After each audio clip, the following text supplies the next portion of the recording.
The whisper came at 12:47 a.m. Not loud, not urgent, just close. Piyush was alone when it happened. He stood near the hallway window, the night outside still and unbroken. The street lights cast a pale glow across the curtains, and for a moment, everything felt ordinary. Then he heard it, his name spoken softly as if someone had leaned toward his ear.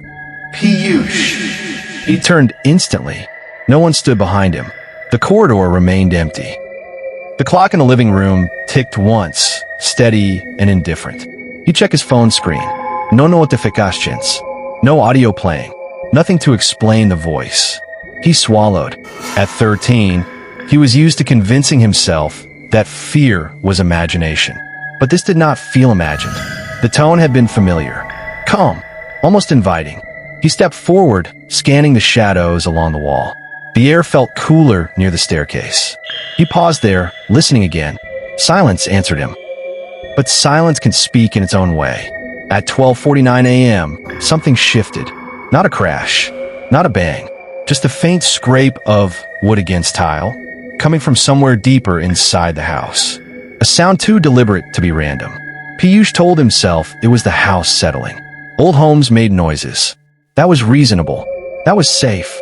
But the whisper had known his name, and no one else was awake. He didn't move for several seconds.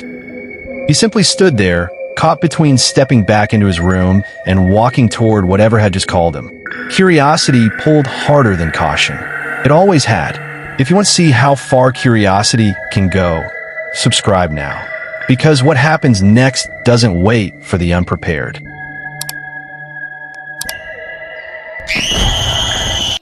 It was just past midnight, and the house rested in a silence heavier than usual. The faint hum of the ceiling fan mingled with the occasional creak of the old wooden floorboards. Piyush moved quietly through the hallway, careful to keep his footsteps soft. At 13, curiosity had always been his closest companion, and sometimes his worst enemy. Tonight, that curiosity had led him to something forbidden, something that promised a thrill he could not resist. Kabir sat on the edge of his bed, phone in hand, scrolling through a collection of horror videos.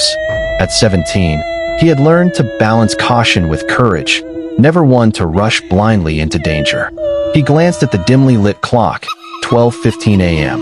The night felt different, heavier somehow, as if the house itself was holding its breath. From the doorway, Piyush peeked in, eyes darting between his brother and the small object he clutched under his arm. It was Riddick who had given it to him earlier that day. A simple board, yet one that carried promises of secrets and voices not meant for the living. Piyush's heart raced as he considered the risk. His parents were asleep, their rooms silent except for Regini's gentle breathing. She had spent the evening resting, tired from the day's routines, unaware of the curiosity brewing just a floor above. His father's study lay quiet beyond the hall, shadows cast in the corners by the dim nightlight. There was comfort in the ordinary rhythm of the house, a sense of safety that Piyush knew could be fragile. Kabir, sensing the pause in movement, looked up. "What are you doing?" Kabir's voice was calm, but edged with suspicion. Piyush froze, then smiled faintly. "Just thought I'd check something." Kabir studied him, discerning the mischief in his younger brother's eyes. He suspected that this was no ordinary errand. Piyush's quiet intensity suggested he had brought something unusual into their home, something that should not be handled lightly. A flicker of unease passed through the room, subtle but undeniable. The shadows seemed deeper near the corners, and the quiet hum of the night felt almost like a warning.